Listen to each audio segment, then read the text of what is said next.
it's Christy. Welcome back to my channel. Today I'm going to be making a card using Lawn Fawn's Smooth Sailing, Ahoy Matey, Coaster Critters, Happy Village, and Loveable Legends, which is retired, so it's no longer available, but I just needed to use one little image from that set. So I have stamped those images out on some Spectrum Noir Ultra Smooth Premium White cardstock with Lawn Fawn Jet Black ink, and I'll be coloring with my Copic markers. So normally when I create a card for you guys, I walk you through all the steps of the Copic coloring process. Today is going to be a little bit different. I'm still going to leave my marker caps up for you so you can see what I'm doing, but rather than talk you through the coloring process, I'm actually going to talk you through the concept for this card because quite a lot went into it, and so it's a little bit, there's just not enough time to do both. So today I am creating a card for our current Lawn Fanatics challenge, which is Show Us Where You Live, and I always find this one a bit difficult because if I were to create a card that reflects what it looks like right now outside my window, I could just leave the card as a blank white sheet of paper. It is very snowy. My town has been rained or crowned the snowiest city in America several times, and yeah, so rather than do that, I decided to focus instead on something that's a little bit more interesting locally, which is Presque Isle State Park, that is located in my hometown of Erie, Pennsylvania. It's not that far away, maybe like a 20-minute drive from my house. So it is a place that we go often. We walk the dog there. We go to the beach in the summertime, and we do the turkey trot 5K run every Thanksgiving morning as a whole family with my dad and everybody. And it's just a place that we go to a lot, and it is a really beautiful park. So I thought that would be what I would try to share from my hometown for you guys today. So I went through my entire Lawn Fawn stash and tried to find images that would work to represent the different parts that kind of really serve as the imagery that I think about when I think of Presque Isle State Park. So the first thing I'm working on right now is Presque Isle Lighthouse. We actually have 3 lighthouses here in town, but this one is my favorite and I think it's the most beautiful. And it is a lighthouse that was transitioned from a private residence into a public building that visitors can go to. It has a really rich maritime history, and so this is part of the lighthouse. It actually has a brick house attached to the lighthouse, so that's why I'm taking this little house here and coloring it with this reddish brown tones and then adding a little brick texture to it, and then I'm going to attach it to the lighthouse that you see up above.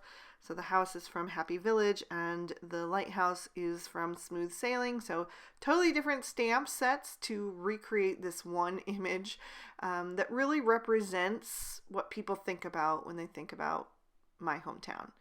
So I'm working on the lighthouse part next, and the lighthouse that is attached to this building is all white except for the top is black, and I'm not sure what the base is, so I just went ahead and colored it black just for a little bit of extra contrast. It would have been really hard to try to eliminate the lines in between, but it is kind of like a brick structure, so I just left those. One of the other lighthouses is black and white, so I almost did it that way, but it still wouldn't have represented the one that I'm trying to capture, so I decided to stick with the authentic version, and I'm just going to color the rest of that lighthouse in some very light gray colors to make them look white.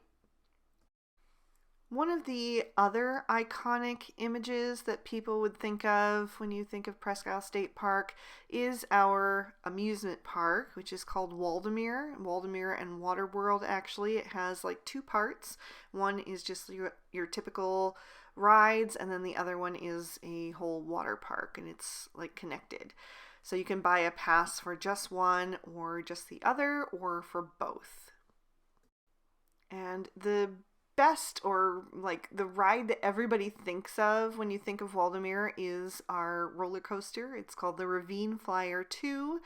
It's actually ranked as the 7th best wooden roller coaster in the world. It's actually a hybrid roller coaster. It's a wooden roller coaster with steel supports. And it actually goes right over the road, right over Peninsula Drive, which is the road that goes right through the center of Presque Isle State Park. And it has this mesh netting over that section. And that is because there was a Ravine Flyer 1, and the car malfunctioned over the part where it went over the road. I guess like some of the wood had splintered, and so the car got caught up on it, and a man fell out and died, unfortunately. So this was back in like the early 60s, so they did tear down the roller coaster because of that, and then years later they reimagined and rebuilt it with these safety features. So when you start out on the roller coaster and you're going up the track, you keep going up, up, up, up until you can see the entire expanse of Lake Erie right out before you. It's the most incredible view. It actually goes up 120 feet, and then you drop straight down. So you get this gorgeous, stunning view, and then your heart just like drops down into your stomach because you're just plunging down. There's like over 3,000 feet of track. So it is quite the thrill. I've been on it several times, and we all love it. So I absolutely had to include the roller coaster image because when you are driving down that 4-lane road of Peninsula Drive heading onto the park grounds, that's like the very first thing you see. It's like just before the entrance, you'll see this roller coaster that goes straight over the street. So Waldameer is on the left-hand side as you're coming onto the state park, and then just past that on your right is a place called Sarah's, which is like an old-fashioned diner. They sell like hamburgers and hot dogs and milkshakes and ice cream. They have the best orange vanilla twist cones. They are absolutely delicious, and we always have to go there at least once or twice every summer because they're fabulous. But I didn't have any stamps in my Lawn Fawn collection that would represent Sarah's, so had to leave that part out and just stick with more of the like natural imagery and buildings, I guess. And then you can't create a card about Erie or Lake Erie and Presque Isle State Park without including the Brig Niagara. So that's why I had to use that tiny little ship from the retired set Loveable Legends. There also is a ship from Ahoy Matey, but it was totally the wrong scale. But anyway, yeah, the Brig Niagara is like such a symbol of our hometown. It is an authentic reproduction of the flagship sailed by Commodore Oliver Hazard Perry during the War of 1812's Battle of Lake Erie. So he actually had originally sailed on his first flagship, the Lawrence, and then that ship got like used up and just beaten down in battle, so he repositioned himself onto the Niagara and made a second approach, and he actually raised a flag, his battle flag, and it was white words on a navy blue background, and it said, "Don't give up the ship." And those were the dying words of his friend Captain James Lawrence, who he had named his first ship the Lawrence after. But that statement has become like the motto of our hometown. You see it everywhere. Don't give up the ship. People say it to each other, and you'll just see it on t-shirts and flags and all kinds of things. It's just like a symbol of Erie. So I had to include the Brig Niagara. I just couldn't create a card without it. So the Brig Niagara does dock at our local library, which is right on the pier, and then it sales from May through October and does different kinds of educational programs for the public. And we actually have a festival every summer called the Tall Ships Festival, and we have other ships that come and participate in that event, but the Brig Niagara is kind of like our main centerpiece of that. As for the rest of the imagery, we just have a lot of trees and some different fishing ponds and other types of ponds on Presque Isle State Park that are just very common. It's got a lot of wildlife, and there's cranberry bogs and all kinds of stuff down there. So I just wanted to create kind of like that scenic nature park that is representative of Presque Isle. So that concludes the story time portion of today's video. I know that was super different, but I am going to trim these images out with their matching dies, and then we'll move on to the rest of the card. So I wanted to use the Peekaboo Backdrops die from Lawn Fawn today so that I could separate out the different sections of this card to create the little scenes. So I'm flipping that die over onto another piece of Spectrum Noir cardstock and kind of tracing the outline of the die. Now, this was a mistake that I made here, and I want you guys to learn from my mistakes. I should have erased the pencil lines down a bit so that you could barely see them.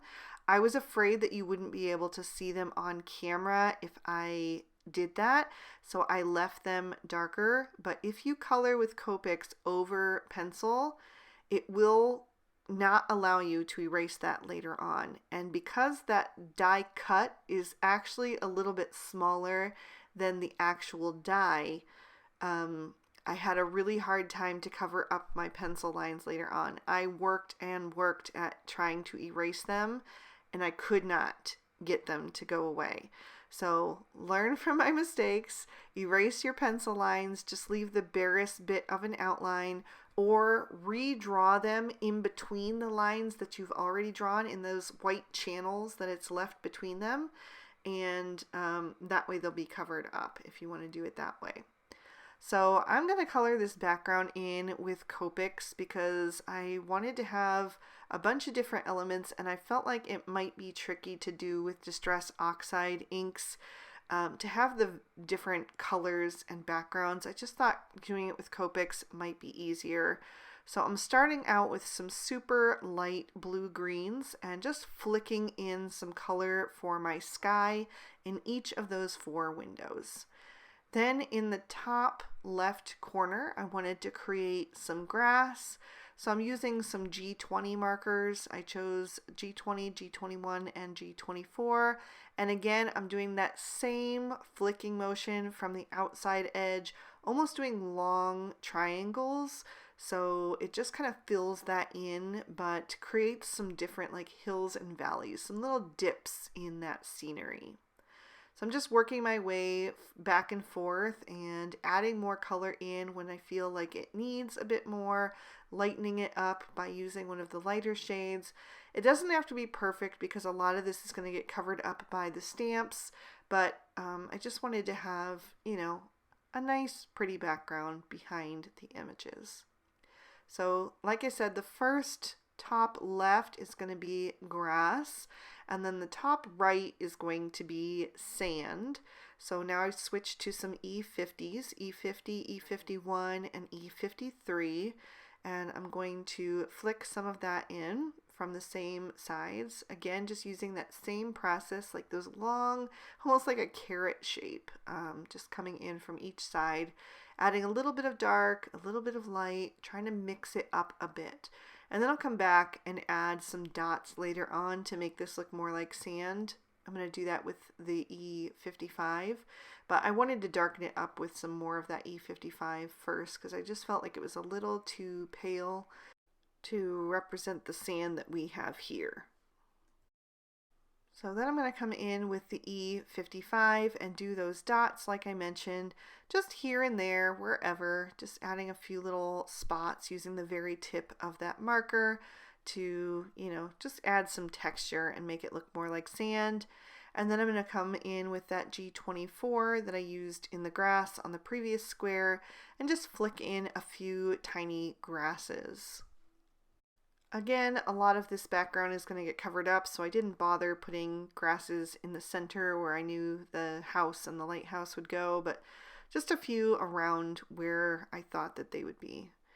For the bottom squares, I want to create the lake, so I'm going to use BG13, BG15, and BG18. And I'm going to carry that over into the square on the left as well. I don't have to do a ton on that side because the roller coaster is going to cover up most of that square, especially on the left. But I wanted to recreate that vision that you get when you're at the very top crest of that hill on the roller coaster and you can see that gorgeous expanse of blue down below and then you drop. So I wanted to carry that over and create that vision over on that left square as well, or left rectangle. So I'm just going to work back and forth, filling in the bottom of those squares, using a little bit more light ink, a little bit more dark ink, until it's kind of looking how I want it to. And this probably looks a little bit more like a Caribbean blue, but I took a little artistic license here because I just like these colors. And I wanted to stay in that BG family since I'd used it on some of the images. So I wanted to add a little bit of a sunset into the bottom two sections of this card, because apparently years ago, Erie, Pennsylvania was voted the 3rd best sunsets in the world by National Geographic. So that is our claim to fame. You also see that on a lot of Erie promotional things. I have a t-shirt that says 3rd most beautiful sunsets in the world or something like that. Yeah, it's just something that is well known if you're from Erie. So we really do have beautiful sunsets. I do wish that I had gone with a little bit of some darker colors. I didn't because I didn't want the background to outshine the imagery, but in the photos that I took, you can't see these colors all that well. I think it showed up better on video than it did in the photos, but if I were to do it again, I would definitely darken up that background a little bit. So I'm moving on to adding my images, and at this stage, this is when I realized that those pencil lines were going to show. And so I had to do a little bit of creative thinking here. I had to kind of darken up the sand a bit. I darkened up the grass portion a bit, and I really had to maneuver this frame that I die cut using the peekaboo backdrops to kind of cover up some of the pencil lines. I also had to position some of my images to cover up some of those pencil lines. So take my advice from the beginning, erase your pencil lines until you can barely see them, or just move them out of the way so that they'd be covered by the die. Because this was a bit frustrating for me. I thought that I was going to have to scrap the entire background and do it again, but I was able to maneuver things a bit. I had to trim that background down a little bit, so it's not the same size as that frame anymore. It's slightly smaller, and I just had to be very, very specific with where I placed everything so that I could get them all covered up. So I'm putting the roller coaster down in the bottom left, the lighthouse up in the top right. In the top left, I'm going to put a little pond and the 2 trees. And then in the bottom right, that's where the Brig Niagara is going to go, be sailing out on the sea.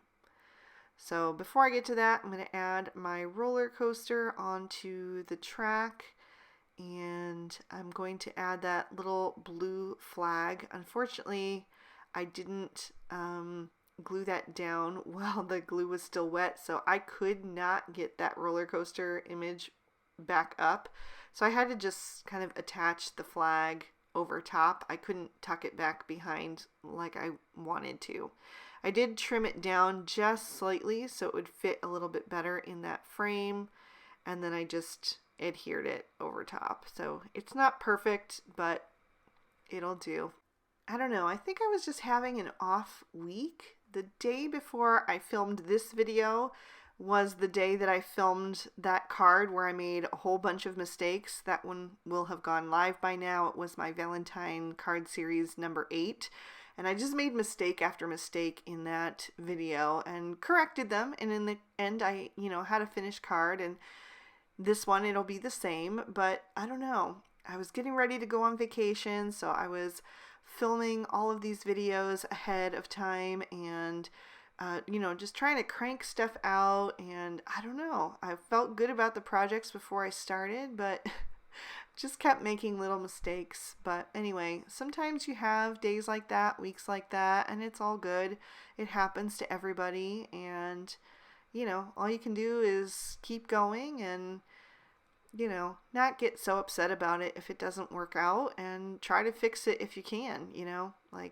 It's just paper and ink. That's what I have to always tell myself. It's just paper and ink. It's not the end of the world. Of course, it's more frustrating since I'm filming a video and I need to share some content with you guys, but I think hopefully you guys appreciate that I'm just a real person like anybody else, and I have off days too, and even after more than a decade of card making, nearly every day of my life, sometimes stuff just happens. So not every card you make is going to be perfect or the best, but that's okay. I think it'll still resonate with somebody. So that's my point of view. So I'm going to take that white frame and add that over top. That's not going to be my final frame. It's just a layer there to kind of make sure that I can cover up those pencil lines, and then also give me a bit of height there. Rather than adding foam tape behind each of those sections, I just decided to build it up. So I'm going to put a second layer of that white cardstock down, and that one I didn't get quite lined up correctly in the die, so it didn't line up perfectly down at the bottom, but it's just the middle layer, so you'll never see that in the final card. So I didn't stress too much about that one. And then for my final layer, I'm going to take a piece of Blue Jay cardstock, which I die cut with the same die. So I'll have a little bit of a colorful frame around these images, and I think that blue goes nicely with, the sky in the background there. So I'm just making sure that that is lined up straight, and then pressing that down into place. And then I'm going to move on to my sentiment, and I'm going to stamp out "Home is where the heart is" from that Village stamp set using lobster ink. I went back and forth on what sentiments to use. I wanted to try to create something a little bit more personal that maybe said my hometown, but I just didn't have space for it, and I didn't have the right stamps for it. So I ended up just going with that one. And then on the inside, I'm going to use the Magic Messages. I didn't know what to stamp on the inside either, because this isn't really a card that is geared towards someone. I think you can still definitely send it out, but it wasn't like a specific birthday or thinking of you or whatever. So I just did sending big hugs, and I used peacock ink and a peacock card base. I just scored and folded that to a standard A2 size card out of some peacock cardstock. And then I'm going to glue the focal panel onto the card front. Again, just lining up those corners to make sure it's on there nice and straight. And then I'll pop that sentiment out. I use the Everyday Sentiment banners to trim that out. And I'm going to glue that onto the center crossbar of that die. So I'm just lining up the center of the arrow, like the cut-in arrow, with the stitching lines there. So it makes it nice and straight. And that's it. I'm not going to add any stickles to this one. I decided to just leave it as that. And yeah, I hope you guys enjoyed this one. I know this is a very different video from what I normally do. Let me know down in the comments if you've ever tried to create a card based on your hometown. If you enjoyed it, please be sure to give the video a thumbs up and subscribe if you haven't already. All of the products that I use will be listed and linked for you in the description bar below. If you'd like to keep watching, here are 2 extra videos I thought you might also be interested in. You can click on either one to check them out. And thank you so much for watching. I hope you have a great day, and I'll see you soon with another video. Bye-bye.